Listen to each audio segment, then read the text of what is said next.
দিয়ে দিচ্ছি রসুন, কাঁচামরিচটা দাও দাদা, দিয়ে দিচ্ছি কাঁচামরিচ পরিমাণ মতো, দিয়ে দিচ্ছি পেঁয়াজ কুচি। একদম সহজ রান্না, দেখেন কিচ্ছু লাগে না কিন্তু, এগুলি শীতের সবজি, এই সময় সিজনে খাইতে মজা। দিয়ে দিচ্ছি আলু, দেশি আলু, নতুন আলু, ফুলকপি, কই মাছ। ওরে স্বাদ, কঠিন স্বাদ, স্বাদের উপরে স্বাদ। দিয়ে দাও লবণ, আরো দেবো,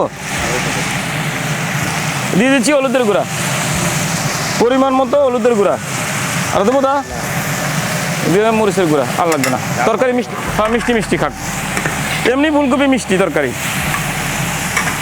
তার জন্য একটু হলুদ মরিচের জন্য একটু পানি দিয়ে দিলাম হালকা, এটাও দিয়ে সব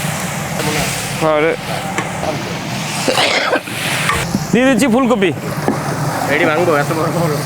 ভাঙে যাবে দাদা,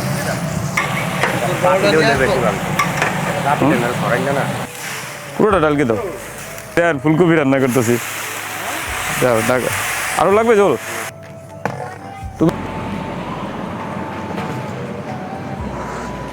দানও করা লাগবে না, আবেন বাপ মায়ের খালি এক গুলো দেখবেন, সাথে 2 মুঠা করে শাক দিয়ে দেবো। ঠিক আছে, ওই উপরে 2 পাতা থাকবে।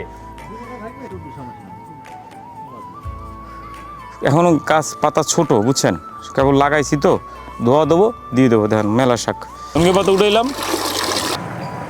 ও সেই দিয়ে দিচ্ছি ধনে পাতা, আমাদের নিজস্ব জমির চাষ করা, একবারে কচি তো। রান্না প্রায় শেষ।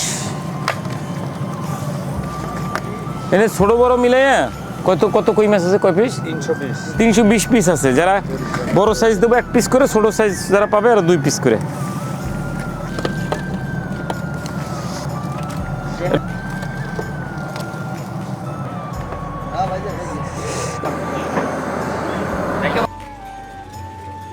এই সেই হয়েছে, ওটা আগে তরকারি উঠবা কই মাছ। তেমন ভাঙে নাই,